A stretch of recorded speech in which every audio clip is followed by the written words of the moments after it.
నింద మోపటమే కాకుండా కోట్లాది మంది భక్తుల మనోభావాలు దెబ్బతినే విధంగా ఆ ఆరోపణలు ఉన్నాయి కాబట్టి వాటిపై వాస్తవాలు తెలియాలంటే సుప్రీంకోర్టు ఆధ్వర్యంలో విచారణ జరగాలి.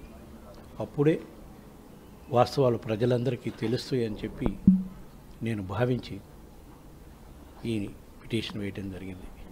గతంలోనే మేము చెప్పడం జరిగింది, మా ప్రభుత్వం అధికారంలో ఉన్నప్పుడు ఇటువంటి అవకతవకలు జరగలేదు, దానికి మేము ఎటువంటి శిక్షకైనా ఆరోపణలు నిరూపిస్తే ఎటువంటి శిక్షకైనా మేము సిద్ధమే, ఆ మేరకు నేను ప్రమాణం చేస్తానని కూడా చెప్పడం జరిగింది. మరీ ముఖ్యంగా ఏదైతే కల్తీ నెయ్యి సప్లై చేశారన్న ఆరోపణలు ఉన్నాయో ఏఆర్ డైరీ ప్రొడక్ట్స్ అనే తమిళనాడు కంపెనీ, మేము అధికారంలో ఉన్న 5 ఏళ్లలో ఆ కంపెనీ నుంచి మాకు అసలు గీ సప్లైయే జరగలేదు. నేను చైర్మన్గా ఉన్న 4 ఏళ్లలో అయితే అసలు ఆ కంపెనీ ఏ రోజు కూడా టెండర్లో బిడ్ కూడా చేయలేదు. నా తర్వాత చైర్మన్గా ఉన్న కరుణాకర్ రెడ్డి గారి పీరియడ్లో కూడా ఆ కంపెనీ సప్లైస్ అయితే జరగలేదు.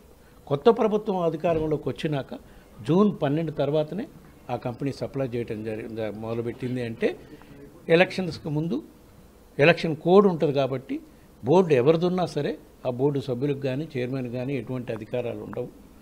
ఆ టైంలో టెండర్స్ ఫైనలైజ్ చేశారు. ఇన్ని కార్యక్రమాలు ఉన్నాయి కాబట్టి వీటన్నిటిపై సమగ్రమైన దర్యాప్తు జరగాలి.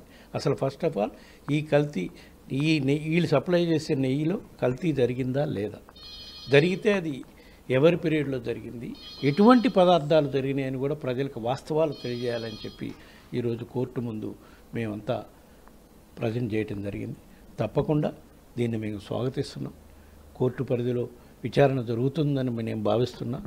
తప్పకుండా న్యాయం జరుగుతుంది. కోట్లాది మంది భక్తులకి వాస్తవాలు తెలుస్తాయి. మా పార్టీపై, మా పార్టీ అధ్యక్షుడు జగన్మోహన్ రెడ్డి గారిపై, మాపై వేసిన నిందలకన్నిటి కూడా సమాధానం వస్తుంది ఈ విచారణ ద్వారా. ఆ వెంకటేశ్వర స్వామి ఆశీస్సులతో నేను భావిస్తున్నాను.